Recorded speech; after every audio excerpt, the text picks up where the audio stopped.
Hello, everybody. This is Arspus. I'm Persian, and last night, Israel attacked my country, Iran, killing a lot of innocent people and children, like what it did in Gaza.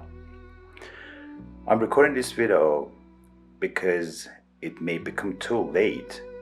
I'm going to tell you some stories from Rumi about some bad Jewish kings that they were killing Christians.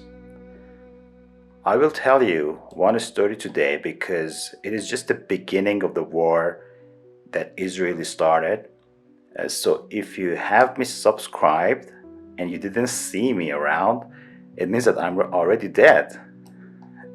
But ultimately, we are all dead, man, and I'm not afraid of it. The most important thing to me is to live in a way that after my death, I am remembered as a man.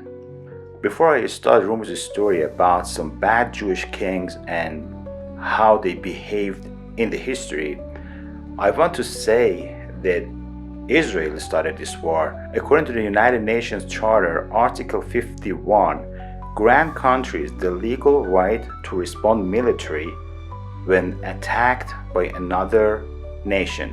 So my beloved country, Iran or Persia, which is the oldest civilization in the world, which is the land of Rumi and other big people, has a right for a retaliating response to the attack of Israel. What I read was just an article according to the United Nations. I'm not a political person and I don't want to be, and I don't know what happens next. I just hope for the peace in every corner of the world, and I hope civilians do not get killed from both sides.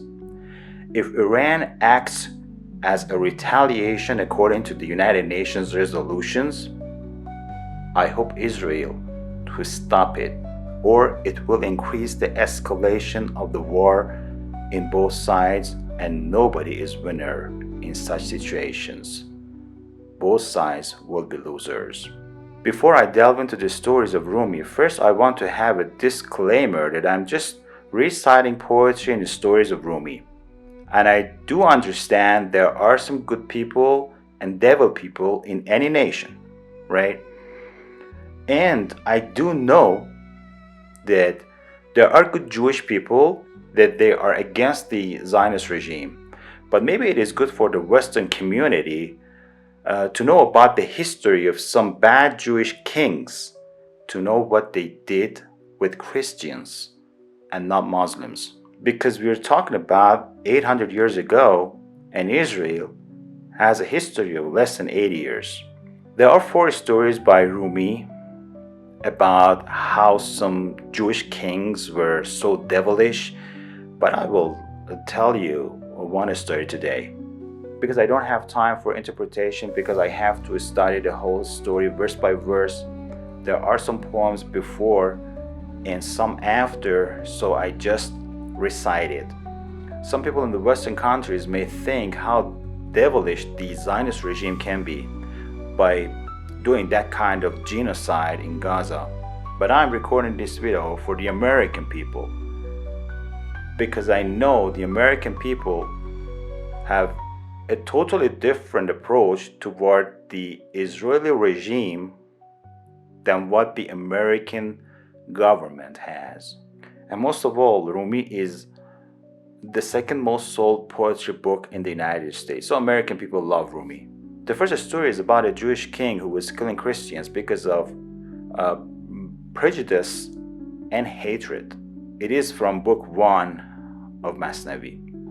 A certain Jewish king, in savage, brutal scenes, from hate of Jesus, persecuted Christians. It was Jesus' time when he, the gospel, first did teach. In Jesus, Moses, and in Moses, Jesus, preach. That king God made squint-eyed, things straight he could not see. A king and a squint-eyed, oh, that one the two should be. The king from Jewish rancor became so squint-eyed that we cry, "Mercy, O Lord, mercy," Save us from such an affliction. He killed hundreds of thousands of innocent believers, saying, I am the protection and support the religion of Moses. Okay, that's it. By the way, if you hear from the media that civilians were not killed, do not let media fool you. We call it media manipulation. It is against YouTube guidelines to post them here, and I think they're not allowed in any social network because nobody can watch a dead body of a 4 or 5-year-old girl being bloodied and torn apart. But I do have those pictures. Thank you very much. I hope to see you again, and I hope you to see me again. Peace. Thank you. Take good care.